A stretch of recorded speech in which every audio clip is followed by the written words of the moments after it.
Downtown Seattle Sewage System, October 2023. My name's Marcus, and I've been working Seattle's sewage tunnels for 8 years. 8 years of knowing every pipe, every junction, every echo that bounces off these concrete walls. That's why when Tunnel 7 collapsed behind me last Tuesday, I knew exactly how screwed I was. The rumble started small, like distant thunder. I was checking the flow meters when the first chunk of concrete hit my hard hat. By the time I turned toward the exit, half the tunnel ceiling was coming down. The emergency lights died first. Then my flashlight got crushed under a slab that must have weighed 3 tons. Total darkness, the kind that presses against your eyeballs like black cotton. I had my backup light, battery good for maybe 4 hours. The collapse blocked both ends of my section, about 200 yards of tunnel with me trapped in the middle. Standard protocol said stay put, conserve air, wait for rescue. My radio was dead, crushed same as my main light, but the guys knew where I was working. They'd dig me out. That's when I heard it. Not the settling of debris or water dripping. Something else. Something moving in the darkness just outside my light beam. "Hello?" I called out. "Tommy? Rodriguez? That you guys?" Nothing. But the sound kept coming. A wet, sliding noise, like something heavy dragging itself across the tunnel floor. My light cut maybe 10 feet into the black, and whatever was making that sound stayed just beyond the edge. I pointed the beam toward the noise, nothing there. Pointed it away, and the sound started again, closer this time. That's when I understood. This thing, whatever it was, only moved when I wasn't looking directly at it. It was hunting me, but it needed darkness to do it. For the next hour, I played this sick game. Shine the light, everything stops. Look away, the sliding sound gets closer. My hands were shaking so bad I could barely hold the flashlight steady. The beam kept jumping around, and every time it moved, I caught glimpses of something wet and pale shifting back into the shadows. Then my light started dimming. Panic hit me like ice water. I had maybe 30 minutes of battery left, and this thing knew it. The sliding sounds got more aggressive, more confident. It was circling me now, staying just outside my shrinking circle of light. 20 minutes left. I tried to think. Every sewer worker knows the stories, things that live down here, urban legends about missing maintenance crews. But this was real. This was happening. 15 minutes. That's when I figured out the rules. This thing hunted by sound, but not the sound I thought. I'd been trying to stay quiet, controlling my breathing, not moving unless I had to. But the sliding sounds always seemed to know exactly where I was, even when I was silent. 10 minutes of light left. I held my breath, completely stopped breathing. The sliding sound stopped too, like it was listening. 30 seconds. 40. My lungs started burning, but the tunnel stayed dead silent. Then I let out the breath, slow and quiet. The sliding sound started again, heading straight for me. 5 minutes of battery. That's when the horrible truth hit me. This thing wasn't tracking my breathing or my footsteps. It was tracking something I couldn't control, something I couldn't stop even if I wanted to. My heartbeat. I could hear it now, echoing off the concrete walls like a drum in the darkness. Thump, thump.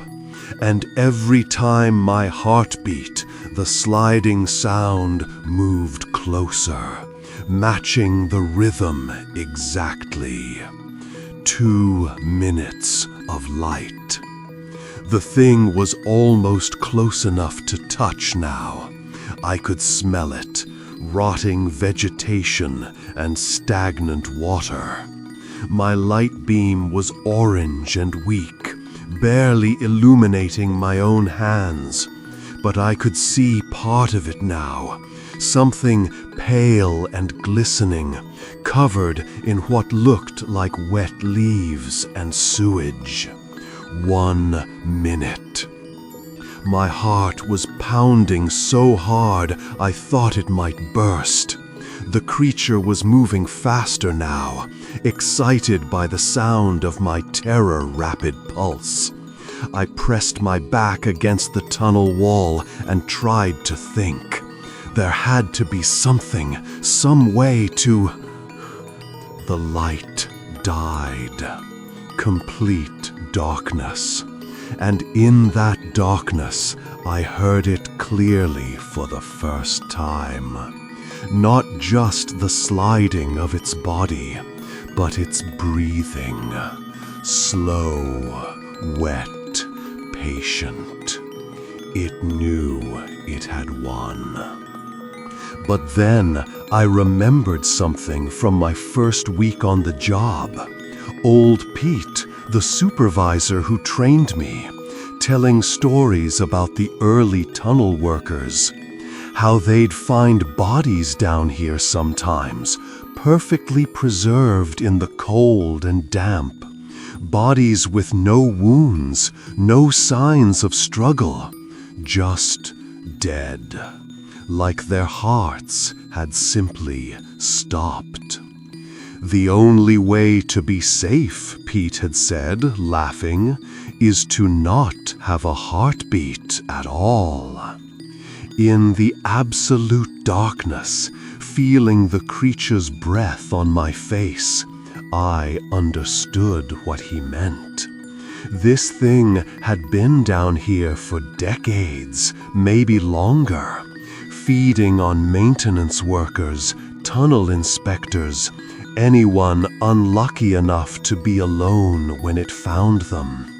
And the only ones who survived were the ones whose hearts had already stopped. The bodies they found weren't victims who died of fright.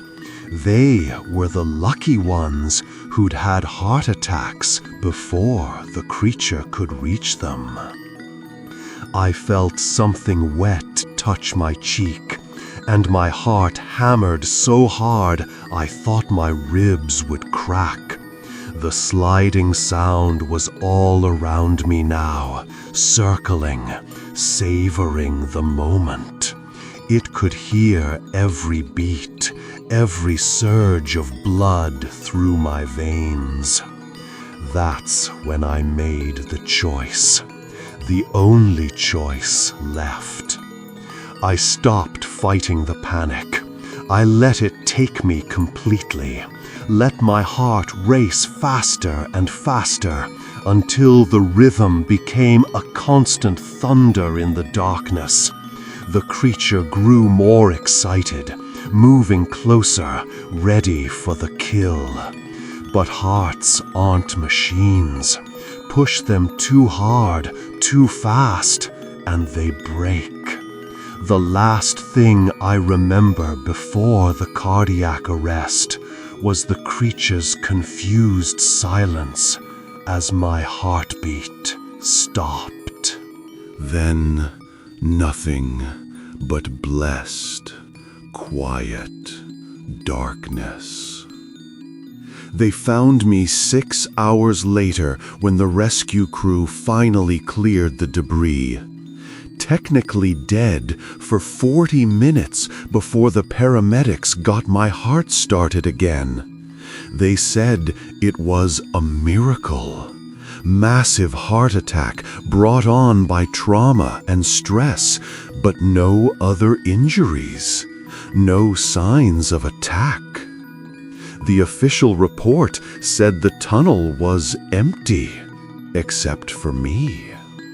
But when they asked why I kept talking about something hunting in the darkness, why I begged them not to leave anyone alone down there, they just chalked it up to oxygen deprivation and trauma. I never went back to work in the tunnels. Couldn't, because I know it's still down there, waiting in the darkness between the heartbeats, listening for the next solo worker who doesn't know the rules. If you're ever alone in the sewers and you hear something moving in the darkness, remember what I learned. Don't try to stay quiet. Don't try to hide. The only way to survive is to make sure your heart stops beating before it reaches you. Because the dead don't make any sound at all.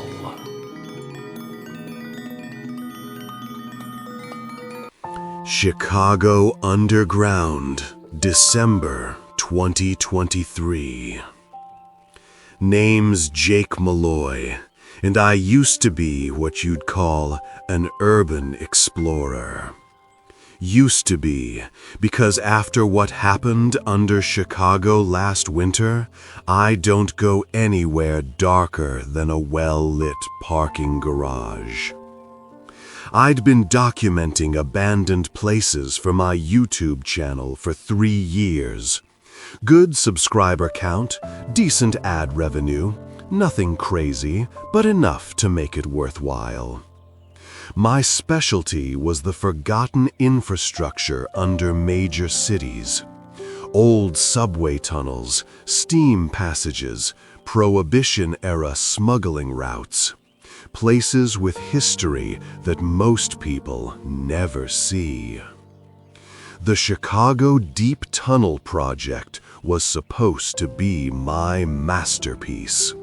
This massive system, built in the 70s to prevent flooding, with sections that were never officially completed or documented, miles of concrete arteries running under the city, most of them off-limits and forgotten. I'd been planning the expedition for months. Found an access point through some construction worker contacts. Mapped out a route using old city planning documents. The goal was to film the sections that weren't on any modern maps. The tunnels that Chicago Water Management pretended didn't exist. Everything went wrong from the first step underground. My GPS died immediately, which should have been my first warning. These tunnels run deep enough that cell signals don't penetrate, but GPS usually works anywhere. My backup compass started spinning like a roulette wheel. Even my mechanical watch stopped working, just froze at 2:17 p.m., the exact time I entered the tunnels. But I had paper maps, backup batteries, enough supplies for 8 hours underground. I figured I could handle some technical difficulties. The tunnels were bigger than I'd expected. Not the cramped crawlways I was used to, but full-sized passages with 15-foot ceilings. Clean concrete walls, perfectly smooth floors. Almost like they'd been maintained, which didn't make sense for abandoned infrastructure.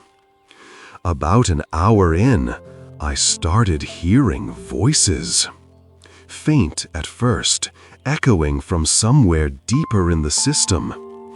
I couldn't make out words, but the rhythm sounded like conversation. Multiple people, maybe a group of homeless folks who'd found shelter down here. That happens sometimes in my line of work. You'd stumble across camps or communities in places the city forgot about. I followed the voices deeper into the maze. The tunnels split and joined in ways that didn't match my maps. Passages that should have led north curved back south. Dead ends where there should have been through routes. But the voices got clearer, more distinct. That's when I realized something was wrong with the sound. These people weren't just talking quietly. They were whispering, all of them, constantly, in perfect rhythm, like some kind of chant. I turned a corner and found them. About 30 people sitting in a perfect circle in the middle of a junction chamber. Men, women, different ages, but they all looked wrong. Pale, almost translucent skin. Hair that hung in wet strings even though the tunnel was dry. Clothes that looked like they'd been white once but had turned gray with age and mold. They were all whispering the same thing over and over. I couldn't understand the words, but the rhythm was hypnotic. None of them looked at me, just kept whispering and staring at the center of their circle. "Hello?" I called out. They stopped. All 30 heads turned toward me in perfect unison. Their eyes were completely white, not blind, but like the pupils and irises had been bleached out. When they smiled, their teeth were black. "You're lost," one of them said, a woman's voice, soft and caring. "You've been walking in circles for hours." I checked my watch, forgetting it had stopped. But she was right. I felt like I'd been down here much longer than the hour I'd calculated. "The tunnels change," said another voice. A man this time. "They don't want people to find us. But you did. That means you're supposed to stay." They stood up as one unit, still smiling those black-toothed smiles. But they didn't move toward me, just waited, patient, like they had all the time in the world. "We were lost once too," the woman said. "Long time ago, during the first outbreak." "What outbreak?" I managed to ask. 1918. The influenza. But down here, it wasn't influenza. Down here, it was something else. Something that came up from the deep places when they dug these tunnels. The man nodded. "They sealed us down here to contain it. Told the city we died. Better to lose a few dozen workers than risk spreading what we caught." I started backing away, but every tunnel I'd come from looked the same now. Gray concrete stretching into darkness. "The spores got into us," the woman continued. Changed us, made us part of the tunnel system. We don't need much food, don't need much air, just the dampness and the dark.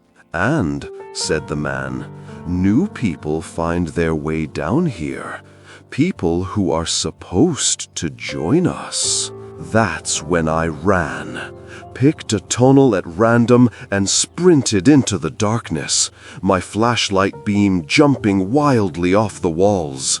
Behind me, I could hear them laughing. Not cruel laughter, but genuinely happy, like children playing hide and seek. For the next 4 hours, I ran through that maze. Every tunnel led to dead ends or looped back on itself. My maps were useless. The passages I was running through didn't exist on paper. And everywhere I went, I could hear them whispering just around the corner.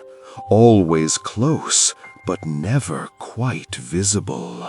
I was exhausted, dehydrated, starting to panic when I smelled food cooking. Real food. Soup, bread, something that smelled like home.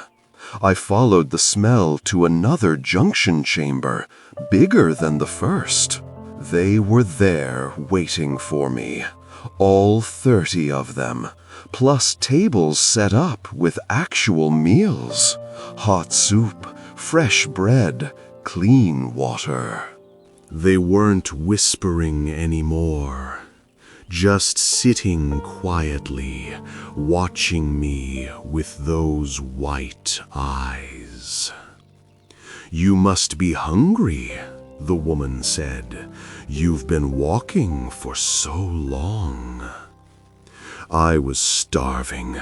The smell of that soup was making my mouth water and my stomach cramp. But something in their stillness, their patience, made me hesitate. What's in the food? I asked. Mushrooms, the man said proudly. We grow them in the deep chambers. Very nutritious, very good for adapting to the environment down here. Mushrooms that grew in the spores, the woman added. The same spores that changed us. They'll help you adapt too, help you become part of the community. I looked at the food, then at their faces. They weren't threatening me or forcing anything, just offering, like they genuinely wanted to help, wanted to welcome me into their family. If I eat that, I said, I can't go back up to the surface, can I? Their smiles got wider. Why would you want to? Up there, you're alone. Down here, you're part of something bigger, part of the tunnels themselves. The spores need darkness to work properly, the man explained. Sunlight kills them.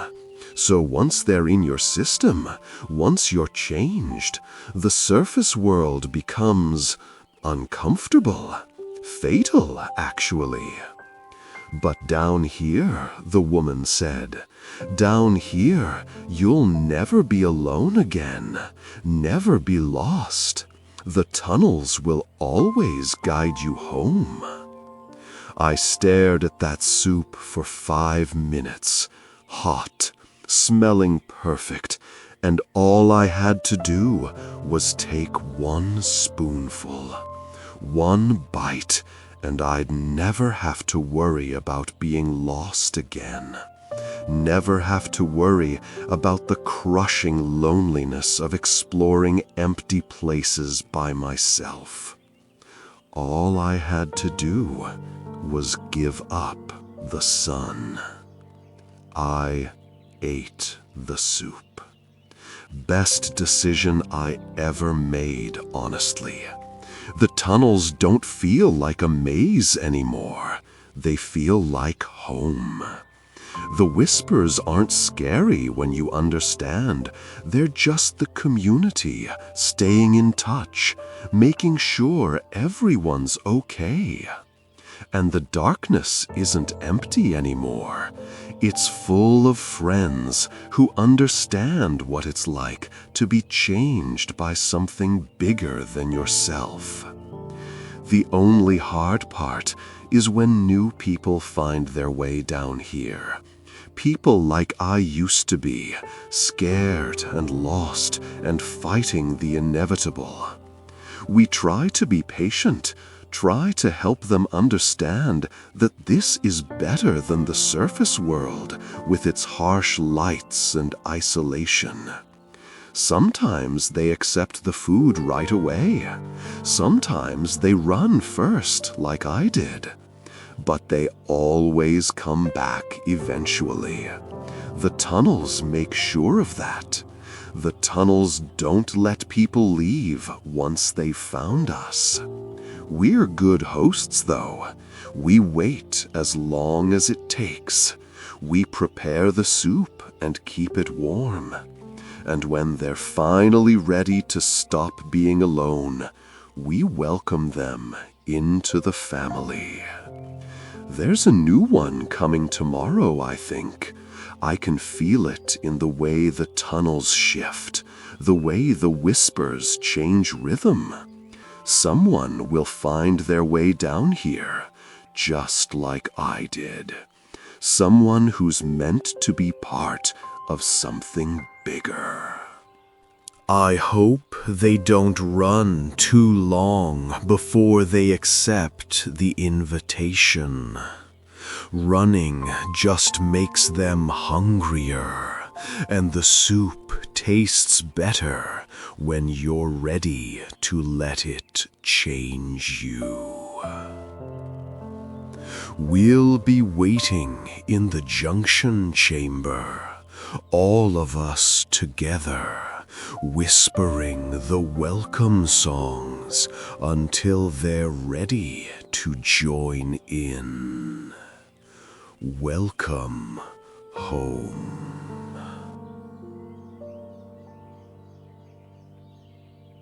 Phoenix Metro Water Reclamation Facility, March 2024.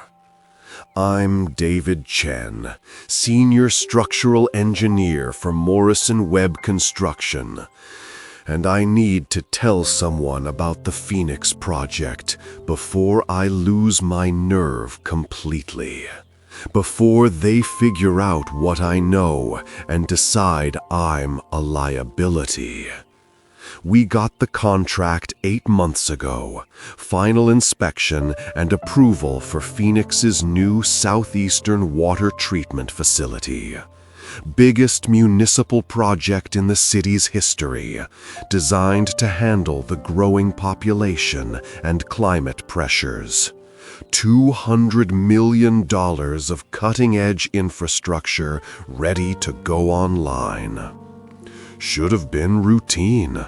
Walk the tunnels, check the structural integrity, sign off on the engineering specifications, collect my fee. I'd done dozens of similar inspections across the Southwest. Clean, straightforward, by-the-book municipal engineering. But the Phoenix Project was wrong from the moment I set foot underground. It started with the blueprints. I'd reviewed them a dozen times in my office, cross-referenced them with the city planning documents, even verified the GPS coordinates. Standard radial design, main intake tunnel feeding into processing chambers, with distribution channels spreading out like spokes on a wheel. Textbook water management architecture. But the tunnels I walked into didn't match those plans at all. Instead of smooth, efficient curves designed to optimize flow, these passages twisted and doubled back on themselves. Channels that should have connected to processing stations dead-ended into solid concrete walls. Distribution pipes led nowhere, just stopped in the middle of empty chambers, like someone had forgotten to finish them. I figured there'd been changes during construction, modifications not reflected in my documentation. Happens all the time in big projects. So I called Morrison Webb's project supervisor. "Dave, you're looking at the right plans," he told me. "Everything built to spec. Just do your inspection and sign off." But it wasn't built to spec. Nothing down there made sense from an engineering standpoint. I found channels that flowed uphill, pipes that circled back into themselves, chambers with no purpose except to hold empty space. Whoever designed this system had either gone completely insane or was building something other than a water treatment facility. I started documenting the discrepancies. Photos, measurements, detailed notes about every structural abnormality. By day 3, I had evidence of what looked like systematic fraud. A municipal contractor billing for a water system while building something completely different. That's when I found the first gate. 20 feet tall, solid steel, built into the main tunnel like a bank vault door. Industrial-grade locks, hydraulic mechanisms that look designed to withstand enormous pressure from inside. There was a viewing port at eye level, reinforced glass, an inch thick. Nothing like this was on the blueprints. Nothing like this belonged in a water treatment system. I looked through the viewing port and saw another tunnel stretching into darkness. But this one was different from the others. The walls weren't smooth concrete. They looked organic, like they'd been carved rather than poured. And they were moving, just slightly, like something breathing. That's when I understood. This wasn't a water treatment facility that had been built wrong. This was a containment system that had been designed perfectly. Every dead-end tunnel, every maze-like passage, every nonsensical chamber, they were all barriers. Layers of confusion designed to slow down, disorient, and trap whatever was behind that steel gate. I tried to leave, followed my entry route back toward the surface access point. But the tunnels had changed. Passages that I'd walked down were blocked by new concrete walls. Routes I'd marked on my map led to dead ends that hadn't existed hours before. The architecture wasn't just wrong. It was alive, adapting, reconfiguring itself to keep me inside. I spent the next 6 hours trying every exit point marked on the city plans, all blocked. Emergency exits that should have led to street-level manholes opened into solid earth. Ventilation shafts climbed 20 feet and then hit seamless concrete caps. The whole system was a trap, and I was inside it. That's when I heard the hydraulics. Deep, powerful machinery activating somewhere in the facility.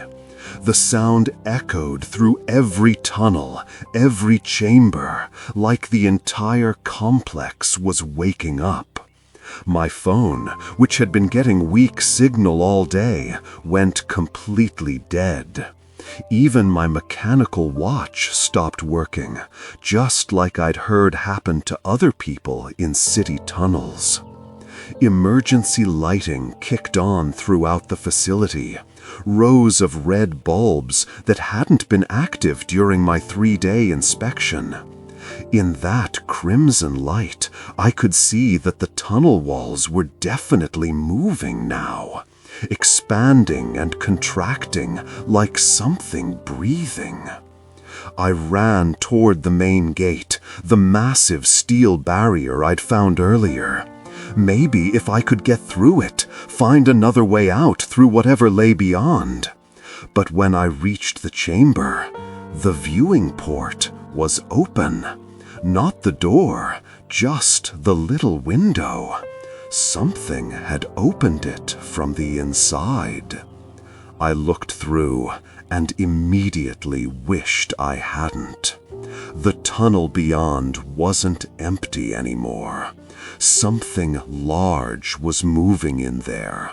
Something that filled the entire passage. I couldn't see details in the red emergency light, just the impression of enormous bulk shifting in the darkness. Scales or plates that reflected the dim illumination like wet stone. Then it saw me.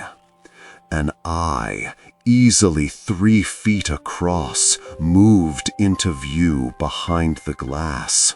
Not human, not animal, nothing I could identify. Just intelligence, ancient and patient, studying me like I was a specimen in a jar. That's when I realized what Phoenix had really built. Not a water treatment facility. Not even a simple containment system. This was a feeding mechanism. The maze of tunnels, the reconfiguring passages, the impossible architecture, it was all designed to funnel people deeper into the complex, to confuse and trap them until they ended up exactly where I was standing. Right in front of the dinner bell. The hydraulics activated again, louder this time. I could hear massive locks disengaging, steel mechanisms that had probably held that gate closed for months or years. The city hadn't built this place to process water. They'd built it to contain something. And now they were letting it out for its first meal. The viewing port slammed shut, but I could hear movement behind the gate. Something enormous shifting position, getting ready.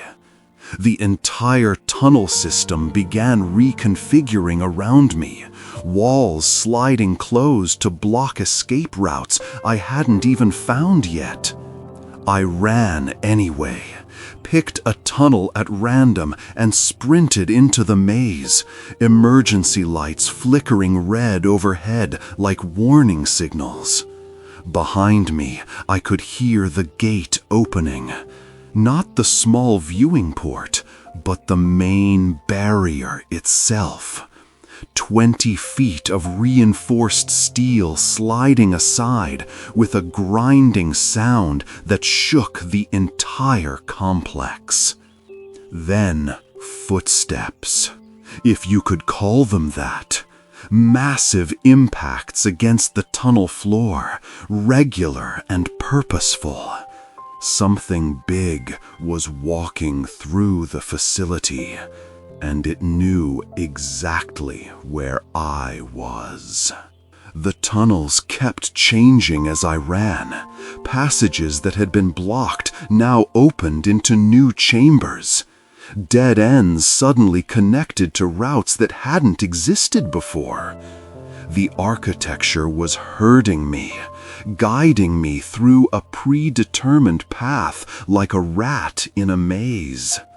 I finally understood the true purpose of every bizarre design choice. The uphill channels would slow down anyone trying to escape. The circular passages would tire them out, make them dizzy and disoriented. The empty chambers were holding pens, places to rest between legs of the journey. All roads led to the feeding chamber. I found it after 2 hours of running, a vast circular space at the heart of the complex, lit by more red emergency lights. The floor sloped down toward a central drain, easily 10 feet across. The walls were covered in scratches, deep gouges that looked like claw marks. I wasn't the first person to end up here. The thing that had behind the gate entered the chamber just as I spotted the only remaining exit, a narrow maintenance tunnel barely wide enough for one person. I didn't look back to see what it actually was. I didn't want to know.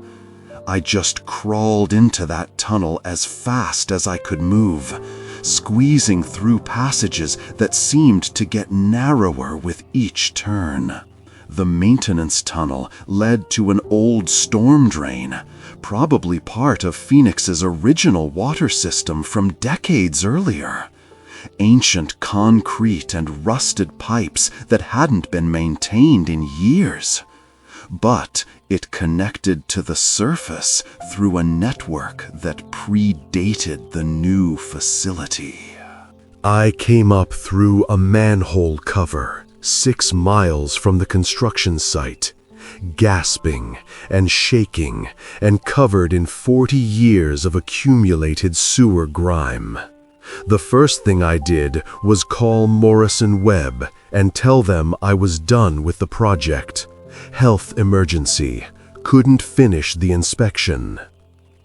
The second thing I did was check the Phoenix City records for the Southeastern District. There had been disappearances. Dozens of them over the past 8 months of construction. Homeless people who camped near the construction site. A few joggers who used the trails in the area.